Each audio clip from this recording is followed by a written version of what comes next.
अस्सलामुअलैकुम फ्रेंड्स। काजी forex tips channel में खुश आमदीद। आज एक इंतहाई सिंपल और इंतहाई प्रॉफिटेबल स्ट्रेटजी लेके आया हूँ। हमेशा की तरह आपको पता है कि मैं इर्रेलेवेंट मटेरियल या जिस पे मैंने खुद बैक टेस्टिंग ना की हुई हो वो स्ट्रेटजीज़ आपके साथ शेयर नहीं करता, क्योंकि मेरा मकसद यूट्यूब से व्यूज़ लेना नहीं है और ना ही मेरा सोर्स ऑफ इनकम यूट्यूब का चैनल है। मेरा जो बिज़नेस है वो फॉरेक्स का है, तो उसमें से जो चीज़ मुझे अच्छी लगती है, जो चीज़ मैं खुद यूज़ करता हूँ, जिस पे मैंने खुद बैक टेस्टिंग की हुई है, तो वो मैं आपके लिए लेके आता हूँ। ये स्ट्रेटजी, इसका आइडिया मुझे बेसिकली एक इंडिया से भाई हैं हमारे वेस्ट बंगाल के, तो अमित भाई उनका नाम है, उन्होंने मुझे इसका आइडिया दिया था। तो मैंने इस पे काफ़ी दिन इस पे वर्क किया, इसकी बैक टेस्टिंग करता रहा। इस पे फिर कुछ रूल्स जो है ना मैंने अपनी तरफ से ऐड किए, और फिर जाके जब एक मैं मुतमईन हो गया तो फिर ये स्ट्रेटजी मैं आपके सामने लेके आया हूँ। ये अभी आपको अगर आप फेसबुक पे सर्च करेंगे या कहीं से डाटा लेने की कोशिश करेंगे तो अभी आपको बहुत ही कम मटेरियल मिलेगा इस पे अभी काम नहीं हुआ, अभी लोग इस पे काम नहीं कर रहे। लेकिन मुझे यकीन है इंशाल्लाह ये मेरी वीडियो आ रही है, इसके बाद आप देखिएगा कि फेसबुक पे इससे रिलेटेड कितना वीडियोस आती हैं। तो इस स्ट्रेटजी का नाम है डोमिनेंट ब्रेकआउट स्ट्रेटजी। डोमिनेंट क्यों कहते हैं? क्योंकि इसकी बेस जो होती है वो डोमिनेंट कैंडल होती है। डोमिनेंट कहते हैं उर्दू में एक हाकिम को। तो इसकी जो डोमिनेंट कैंडल होगी उसको हम जो है ना मदर कैंडल से आइडेंटिफाई करेंगे, और जो दूसरी कैंडल होगी जो ब्रेकआउट वाली होगी उसको हम ब्रेकआउट कैंडल से आइडेंटिफाई करेंगे, उसका नाम लेंगे ताकि आपको आसानी रहे समझने में। तो अब देखिए इसमें सबसे बेहतरीन चीज़, इस स्ट्रेटजी की जो बेहतरीन चीज़ है वो ये है कि इसको आप M1 से लेके D1, वीक 1, मंथ 1 तक कहीं भी किसी भी टाइम फ्रेम पे आप जो है ना ट्राई कर सकते हैं इसको। सब पे इसकी प्रॉफिटेबिलिटी है। अगर आप इसको वीकली पे अपना टेस्ट करेंगे, अप्लाई करेंगे, तो वीकली पे आपको जो है ना डेली का या 4 आवर का ट्रेंड जो है ना वाजे होगा कि ये ट्रेंड चल रहा है। इसी तरह अगर आप छोटे टाइम फ्रेम पे करके स्कैल्पिंग करना चाहते हैं तो M5 M15 पे भी कम काम करके इससे स्कैल्पिंग कर सकते हैं। ये हर टाइम फ्रेम के लिए प्रॉफिटेबल है। लेकिन जो पेयर्स मैं इसके लिए रिकमेंड करूँगा वो मेजर पेयर हूँ तो ज़्यादा बेहतर है। वैसे तो हर पेयर पे काम करती है, चाहे वो गोल्ड है चाहे कोई भी हो। आप जब इसको बैक टेस्ट करेंगे तो आपको अंदाज़ा होगा इसके लिए पेयर की कोई वैल्यू नहीं है, कोई भी पेयर हो, क्योंकि ये असल चीज़ ये काम करती है बायर्स और सेलर्स के बिहेवियर पे। तो इसके लिए आपको जो है ना किसी भी ख़ास मखसूस पेयर की ज़रूरत नहीं है, कोई भी पेयर आप यूज़ कर सकते हैं। लेकिन इसकी दे मैं आपको एक बात बता दूं कि आप इस पे बैक टेस्टिंग ज़रूर करें। इंशाल्लाह मुझे यकीन है आप फॉरेक्स में जो लॉस कर चुके हैं वो इस एक स्ट्रेटजी की बदौलत भी आप रिकवर कर सकते हैं। लेकिन आपने करना इस पे ये है कि इस पे बैक टेस्टिंग लाजमी करनी है ताकि आपको सही से आइडिया हो सके कि इस स्ट्रेटजी को आपने इस्तेमाल कैसे करना है। तो मैं कोशिश करूँगा कि आपको हमेशा की तरह सिंपल से सादा से अल्फाज में समझाऊँ। हो सकता है अगर मेरी कोई बात आपको समझ ना आए तो आप मुझसे पूछ सकते हैं, लेकिन मैं रिकमेंड करूँगा कि आप अभी अपने साथ एक नोटबुक और एक पेंसिल रख लें ताकि इसके रूल्स लिखते जाएं।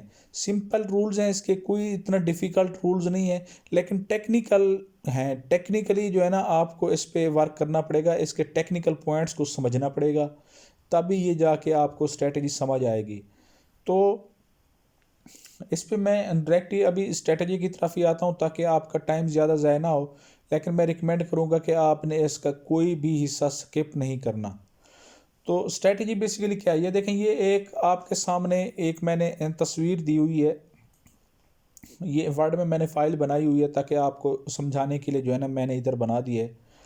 अब देखें, ये सबसे पहली जो कैंडल होगी वो हमारी डोमिनेंट कैंडल होगी। इसको आप कहीं भी फाइंड कर सकते हैं, लेकिन अगर आप इसको प्राइस एक्शन के साथ अटैच करेंगे, मतलब है कि स्ट्रांग रेजिस्टेंस है या सपोर्ट है, तो ऐसे लेवल पे या रिटेस्ट के लिए, रिट्रेसमेंट के लिए मार्केट जा रही है उस वक्त, तो ऐसे लेवल्स पे आपको इसकी प्रॉफिटेबिलिटी इतना आला मिलेगी कि आप हैरान रह जाएंगे।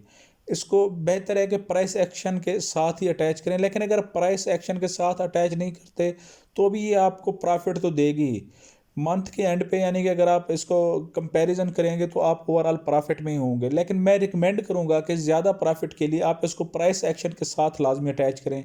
मार्केट के स्ट्रक्चर का आपको पता होना चाहिए, स्ट्रांग और मेजर सपोर्ट रेजिस्टेंस का भी आपको पता होना चाहिए, और ट्रेंड का भी पता होना चाहिए कि ट्रेंड कौन सा मार्केट में चल रहा है। तो अब देखें, अब आते हैं सबसे पहले, ये हमारी सबसे पहली कैंडल है, इसको हम मदर कैंडल से याद करेंगे कि भाई ये मदर मदर कैंडल है। उसके बाद आगे इसकी दो कैंडल्स और होनी चाहिए। इसकी कैंडल की जो मदर कैंडल है, ये वाली, ये रेड कैंडल जो मैं बता रहा हूँ, इस रेड की जो कैंडल है, जो आगे वाली दो कैंडल्स हैं, उनका लाजमी है कि वो इसकी बॉडी के अंदर हों, उनकी ओपनिंग और क्लोजिंग इसकी बॉडी के अंदर हो। पॉइंट को समझने की कोशिश करें। ये जो मदर कैंडल है, उसके बाद आगे जो दो कैंडल्स बनेगी, ये एक बाई की बनी, एक सेल की बनी, या इनका कलर्स कोई भी हो सकता है। कलर डजंट मैटर, इसमें कलर का कोई मतलब नहीं है, इन दो कैंडल्स में कोई भी हो सकता है। लेकिन ये जो दूसरी कैंडल है, इसका तो साफ ज़ाहिर है, अगर ये बाई की अपना सेल का है, पीछे चल रहा है, तो ये तो इसका कलर इसका अपोजिट ही होगा, मदर कैंडल के अपोजिट ही होगा। क्योंकि अगर इसका सेम होगा तो इसका मतलब है कि ये इसकी जो है ना ओपनिंग, इसकी जो क्लोजिंग है वो इस लेवल से ऊपर हुई है, तो साफ ज़रा इसका तो कलर अपोजिट ही होगा जो इसकी होगी। लेकिन आगे वाली कैंडल ये किसी भी टाइप की हो सकती है, इसका कोई इशू नहीं है कि ये किस टाइप की होती है, किस टाइप की नहीं होती, इसको आप छोड़ दें। लेकिन जो असल मेन चीज़ है वो आप देखें कि इसकी बॉडी और इसकी बॉडी, इस कैंडल की बॉडी है जो, विक्स को छोड़ दें, विक्स कहीं भी चली जाए, विक्स चाहे इस कैंडल की भी अपना इस कैंडल की भी बाहर निकल जाए, कोई मसला नहीं है, इसकी भी बाहर निकल जाए, कोई मसला नहीं है। लेकिन असल मसला बॉडी का है। इन दो कैंडल्स की बॉडी इस कैंडल की बॉडी के अंदर होनी चाहिए, ओपन भी अंदर हो, क्लोज भी अंदर हो। ये हमारा एक स्टेप कंप्लीट हो गया, ठीक है ना। अब सेकंड स्टेप क्या है? सेकंड स्टेप क्या है कि जो कैंडल ब्रेक आउट करे, जो भी कैंडल ब्रेक आउट करे, वो मदर कैंडल के कलर के अपोजिट होनी चाहिए। अगर ये सेल की है तो जो कैंडल ब्रेकआउट करेगी वो बाई की होनी चाहिए। अगर नीचे सेल की कैंडल ब्रेक करती है, ये सेटअप इनवैलिड हो गया।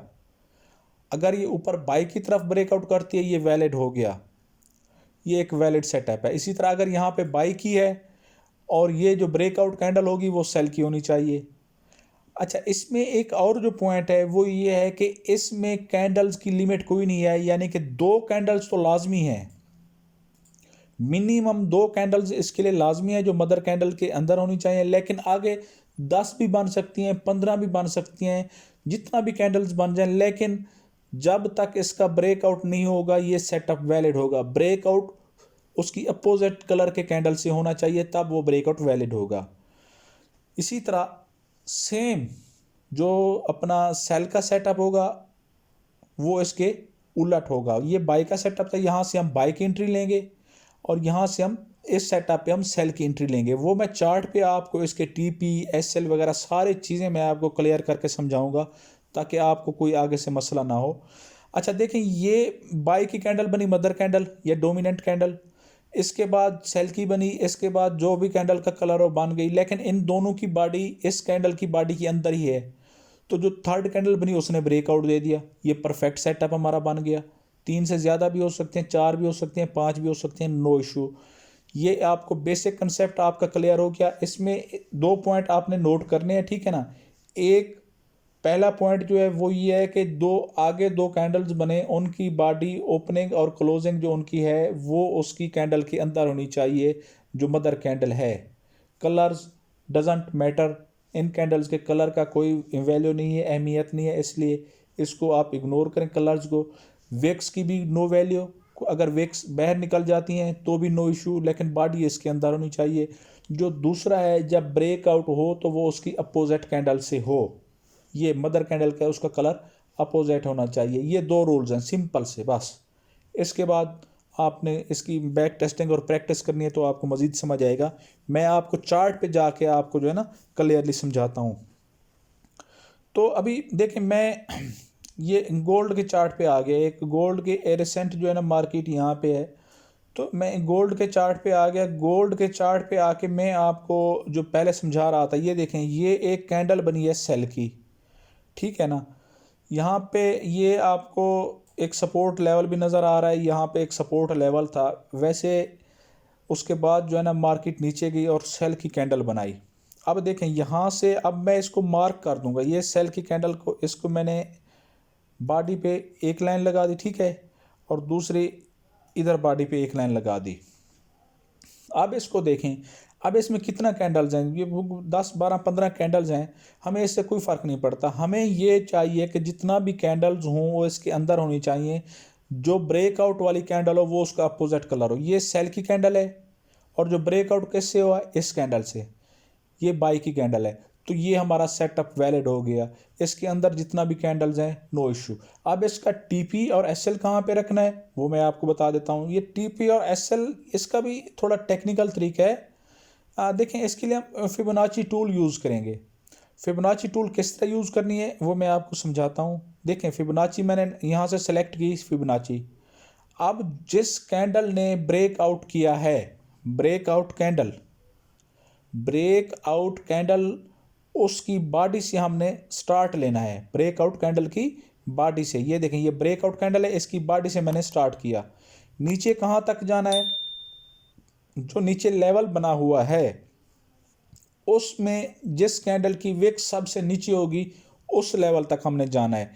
ये देखें, यहाँ मदर कैंडल की विक सबसे नीचे है, मैं इस लेवल तक इसको लेके आ गया फिबोनाची को।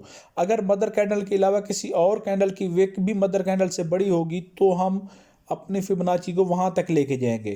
कहाँ से स्टार्ट करना है, ब्रेकआउट वाली कैंडल की बॉडी से, कहाँ तक, जहाँ तक जो लेवल बना हुआ है उसमें से जो सबसे ज़्यादा लंबी विक होगी, जो सबसे नीचे होगी, उस लेवल तक हमने फिबोनाची ड्रा कर देनी है।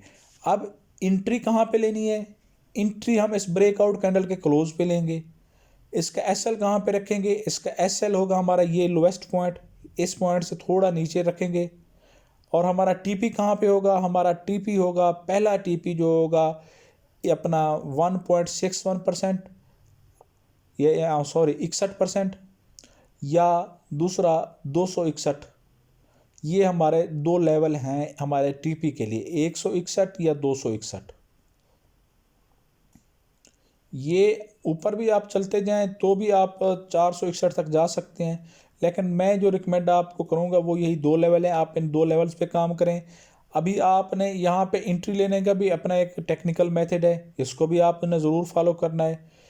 अगर आप मेरे रूल्स पे फॉलो करेंगे तो इंशाल्लाह आपको इसका बहुत ही अच्छा रिजल्ट मिलेगा। लेकिन आप अपनी तरफ से कुछ ऐड करना चाहें तो वो मैं नहीं जानता कि वो उसका फिर क्या रिजल्ट होगा।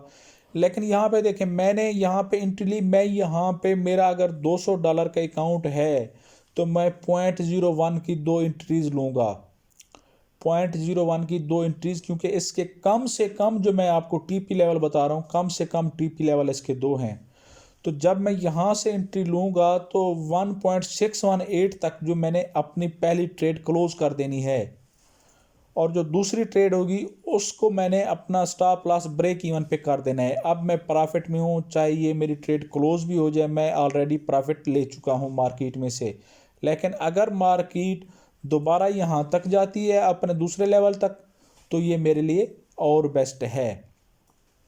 अगर आपका अकाउंट साइज बड़ा है तो आप एक तीसरी एंट्री भी ले सकते हैं।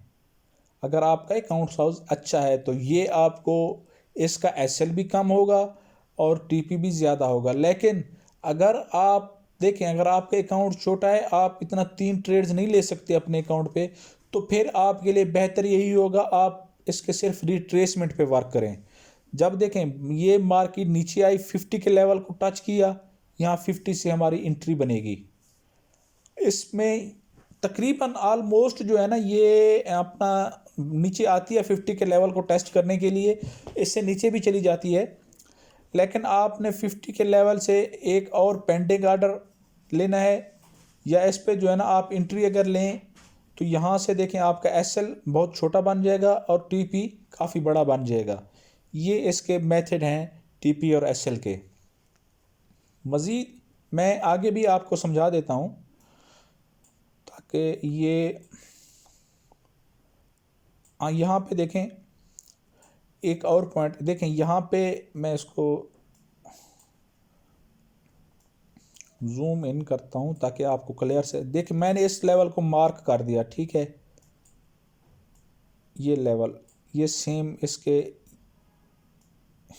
ये ठीक, ये लेवल मार्क हो गया, ठीक है ना। अब देखें, अब इसका ब्रेकआउट किस कैंडल से हुआ, ब्रेकआउट इसका रेड कैंडल से हुआ। इसके अंदर तीन कैंडल्स हैं, तो ये हमारा सेटअप वैलिड हो गया। तो अब मैं इसको कैसे अपना टीपी यूज़ करूँगा, मैं इसको, वो बाई का सेटअप था, ये सेल का सेटअप है। तो जो कैंडल ब्रेकआउट की है, जिस कैंडल ने ब्रेकआउट किया है, मैं उस कैंडल के बॉडी से लेके जो कैंडल हमारे इधर हाई पॉइंट है, ये हमारा हाई पॉइंट है, यहाँ तक, ये देखें इसकी विक है, तो इसकी विक तक लेके जाना है। ब्रेकआउट वाली कैंडल की बॉडी से दूसरी तरफ जो मदर कैंडल है उसकी विक तक, या इस लेवल में जो भी कैंडल्स होंगी उसकी विक तक मैंने लेके जाना है। अब मेरा फास्ट जो है ना टीपी कहाँ पे आ गया, यहाँ पे मेरा फास्ट टीपी हिट हो गया। और सेकंड टीपी मेरा कहाँ पे था, सेकंड टीपी मेरा इस लेवल तक था, ये भी हिट हो गया। अगर थर्ड आपका टीपी होगा तो वो भी इस लेवल तक आके हिट होगा। इसकी आप प्रॉफिट रेशो आप देख सकते हैं। आपको अगर मैं 1 मिनट आपको दिखाऊं कि इस पे प्रॉफिट रेशो क्या बनती है, तो देखें, यहाँ से मैंने एंट्री ली, इसका एसएल जो है ना मैंने यहाँ पे रख दिया, ठीक है, और इसका टीपी जो है ना मैंने इस थर्ड लेवल तक आके अपना रख दिया। ये इसको मैं ऐसे मूव करता हूँ, आप देख लें, ये एक के मुकाबले में 2.5 गुना यानी कि हमें प्रॉफिट मिल रहा है इस एक ट्रेड से। तो ये काफ़ी अच्छा है। इसको आप किसी भी टाइम फ्रेम पे, किसी भी पेयर पे ट्राई कर सकते हैं। मैं आपको वो भी दिखा देता हूँ, किसी और पेयर पे काम, एक दो एग्जांपल और मैं दे देता हूँ मैं, ताकि आपको मज़ीद समझ आ जाए। ये मैं GBP USD पे चेक कर लेते हैं हम, कहीं सेटअप मिल ही जाएगा, क्योंकि ये सेटअप फाइंड करना बहुत ही ईजी है, इसमें कोई टेक्निकल चीज़ें नहीं हैं। ये मार्केट थी यहाँ पे, ठीक है ना। इसको अब देखें, हाँ नीचे से देखते हैं, यहाँ पे, यहाँ में ये सेटअप नज़र आ रहा है, मैंने इसको मार्क कर दिया, ठीक है, यहाँ से, और इसको मैंने मार्क कर दिया यहाँ तक। तो अब देखें, ब्रेकआउट हमारा तीसरी कैंडल पे इसका ब्रेकआउट हुआ, तो यहाँ से हम फिबोनाची पकड़ेंगे इसकी बॉडी से इसकी विक तक, तो हमारा फर्स्ट टीपी हिट हो गया। ये मार्केट ने 5 के लेवल को भी ऑलमोस्ट टच किया, तो आप यहाँ से एंट्री ले सकते हैं, क्योंकि यहाँ देखें, अब आपने अपना थोड़ा वो अपना जहन भी इस्तेमाल करना है। ये जैसे मेरे अपना इसको इस्तेमाल किया, मेरा पहला टीपीएस का हिट हो गया, मेरी एंट्री यहाँ पे थी, मेरी दूसरी एंट्री ब्रेक इवन पे क्लोज होगी, क्योंकि जब भी पहला का टीपी हिट होगा मैं दूसरी का अपना एसएल ब्रेक इवन पे कर दूंगा। मेरी दूसरी जो है ना टीपी का एसएल हिट हुआ और ब्रेक इवन पे यानी कि क्लोज हुई, और यहाँ पे उसने आके मुझे 50 के लेवल पे रिजेक्शन दी और अच्छी कैंडल बनी, तो यहाँ से मैं फिर दोबारा इंटर हो गया, और इस पे फिर एंट्री को मैं अपना इस लेवल तक लेके जा सकता हूँ, 3 वाले लेवल तक लेके जा सकता हूँ, 4 वाले लेवल तक भी लेके जा सकता हूँ। उसका तरीका यही है कि आप जैसे यहाँ पे आपका टीपी हिट होगा तो आप उसका ब्रेक इवन पे कर देंगे एसएल, फिर जब आपका ये हिट होगा दूसरा लेवल, तो आपने पहले लेवल से नीचे लेके आ जाना है, फिर जब तीसरा हिट होगा फिर आपने जो अपना एसएल है आपने इस लेवल से नीचे लेके आ जाना है, फिर जब चौथा आपका हिट होगा, बस यही 4 लेवल तक आपका टीपी इजीली हिट हो सकता है। ये एक सिंपल सी स्ट्रेटजी है, इसमें कोई यानी कि यहाँ पे कैंडल्स की बिहेवियर देखा जाता है। मार्केट क्योंकि सेलर्स और बायर्स के प्रेशर से चलती है, तो ये उसके बायर्स को शो करते हैं। मैं आपको इसको 4 आवर पे दिखा देता हूँ, जो मेरा फेवरेट पे अपना टाइम फ्रेम है जिस पे मैं काम करता हूँ मोस्टली। मैं इस पे आपको कोई एग्जांपल दिखा देता हूँ ताकि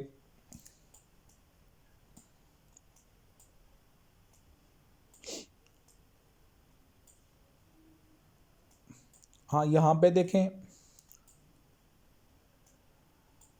ये इस लेवल पे मैंने इसको यहाँ पे मार्क कर दिया, इसको इधर मैंने मार्क कर दिया।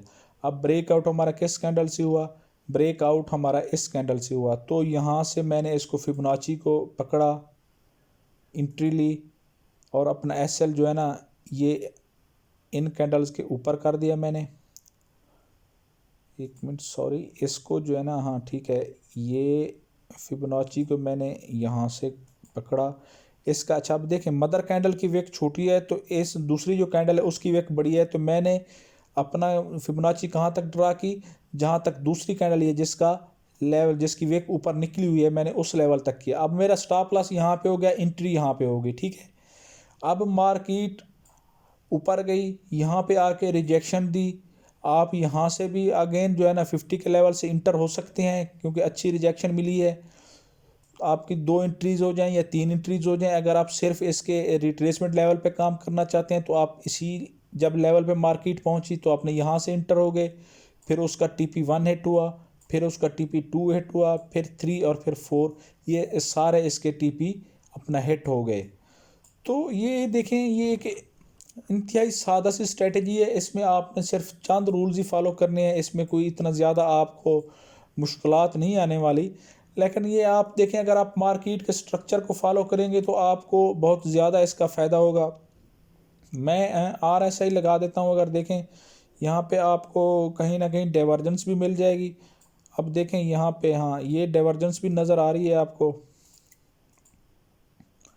यहाँ पे डाइवर्जेंस भी है, रेगुलर डाइवर्जेंस। तो यहाँ एक्स्ट्रा कन्फर्मेशन होगी ना, अब हम जब सेल की एंट्री लेंगे तो हमें एक्स्ट्रा कन्फर्मेशन होगी, इसको प्राइस एक्शन के साथ हमने शामिल किया। वैसे तो आप इसको कहीं भी फाइंड कर सकते हैं, लेकिन प्राइस एक्शन के साथ आपको बहुत ज़बरदस्त कमाल का रिजल्ट मिलेगा। तो आप वैसे जब ये ब्रेकआउट होगा इसका, तो इस कैंडल पे होगा, ऑलरेडी मार्केट 50 को टच कर चुकी होगी, डबल कन्फर्मेशन होगी। अब आप टेंशन फ्री होकर जो है ना इस पर एंट्री ले सकते हैं, तो आप इस एंट्री से अच्छा खासा प्रॉफिट भी ले सकते हैं। आई थिंक यहाँ पे भी एक लेवल बनेगा, और इसी तरह अगर आप नीचे कहीं भी देखें, यहाँ से आपको बाई के लिए भी कोई ना कोई सेटअप मिल ही जाएगा। ये एक्चुअली असल चीज़ है, मैं प्रैक्टिस, जब आप इसकी बैक टेस्टिंग करेंगे, जब आप इसकी प्रैक्टिस करेंगे तो आपको इसका सही रिज़ल्ट मिलेगा। और आप अपने रूल्स भी जो है ना डिफ़ाइन कर सकते हैं, अपने लिए आप रूल्स भी बना सकते हैं, आप ट्रेड कहाँ तक होल्ड कर सकते हैं, आपको कैसे एंट्री लेनी चाहिए, कैसे नहीं लेनी चाहिए। ये इस स्ट्रेटजी को आप इस्तेमाल करें, इंशाल्लाह आप मुझे दुआएं देंगे। अच्छा, यह एक ये सेटअप बना हुआ है, देखें यहाँ पे मैंने इसको मार्क कर देता हूँ, मैं अभी आपके सामने मुझे नज़र आया, ये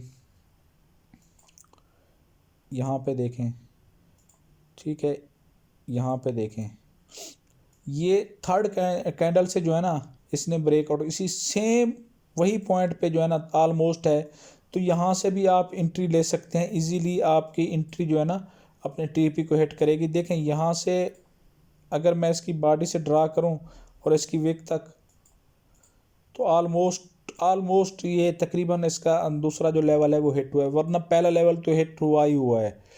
तो इसको देखें, आप प्रैक्टिस करें, कम से कम 2 से 3 लेवल तक आप जाएँ। एक एंट्री तो इसमें नहीं लेनी, अगर एक एंट्री लेनी है तो फिर आप रिट्रेसमेंट को यूज़ करें, फिर आपको ज़रूरत नहीं है कि आप वहाँ पे जाए। अब देखें यहाँ पे रिट्रेसमेंट नहीं, मार्केट इस लेवल तक तो गई है, लेकिन ना ही आपको कोई रिजेक्शन कैंडल मिली है, ना ही मोमेंटम कैंडल मिली है, तो यहाँ एंट्री वैसे भी पॉसिबल नहीं बनेगी। जब भी आप रिट्रेसमेंट पे इसके 50 के लेवल पे एंट्री लेंगे तो आपने रिजेक्शन लाजमी देखनी है, ऊपर से या नीचे से रिजेक्शन लाजमी होनी चाहिए। अगर बाई के ट्रेंड है और मार्केट यानी कि आप उस पर बाई की एंट्री ले रहे हैं तो उसकी जो रिजेक्शन होगी वो नीचे से होगी सेल की तरफ से, और अगर सेल की एंट्री ले रहे हैं तो जो रिजेक्शन होगी वो ऊपर की तरफ से होगी। तो रिजेक्शन आपने लाजमी दे के अगर आप रिट्रेसमेंट पे काम करना चाहते हैं, तो अगर आप इसी पे दो, अब अच्छा अकाउंट है, आपकी इक्विटी अच्छी है, तो आप 2 एंट्रीज भी ले सकते हैं, 3 एंट्रीज भी ले सकते हैं, वो depends on your account. But don't forget कि आपने मनी मैनेजमेंट को इग्नोर नहीं करना, इस चीज़ को कभी ना भूलें, मनी मैनेजमेंट को। अगर ये ना हो कि आपका अकाउंट 500 का है और आपने एक मिनी लॉट लगाई हुई है, एक और दूसरी पे हाफ मिनी लगाई हुई है, तो इसी तरह नहीं करना। आपने अगर 500 का आपका अकाउंट है और आपने अपने दिमाग में सोचा हुआ है कि मैंने 3 एंट्रीज लेनी है, तो उसको फिर मनी मैनेजमेंट के हिसाब से डिवाइड करें उन एंट्रीज की लॉट को। फिर जाके जो है ना आप 3 एंट्रीज लें। अगर नहीं, आप फिर अगर 2 पे करना चाहते हैं तो फिर आप उन 2 पे जो है ना डिवाइड करके आप अपना एंट्रीज लें। हाँ, तो ये तो इसका बेसिक कंसेप्ट था, आइडिया मैंने आपको दे दिया। बाकी आपने खुद मेहनत करनी है, इसकी प्रैक्टिस करनी है, बैक टेस्टिंग करनी है। इंशाल्लाह आपको बहुत अच्छा रिज़ल्ट मिलेगा। अगर कोई मसला हो तो आप मुझसे फेसबुक, व्हाट्सएप, इंस्टाग्राम, टेलीग्राम कहीं पे भी आप मुझसे रब्ता करके पूछ सकते हैं। इंशाल्लाह मैं आपको प्रॉपर गाइड करने की कोशिश करूँगा। बहरहाल मैंने अपनी तरफ से पूरी कोशिश की है। फिर भी अगर आपको कोई इशू आता है तो मुझसे रब्ता कर लीजिएगा। मिलते हैं नेक्स्ट वीडियो में। Thank you. अल्लाह हाफ़िज़। दुआओं में याद रखिएगा।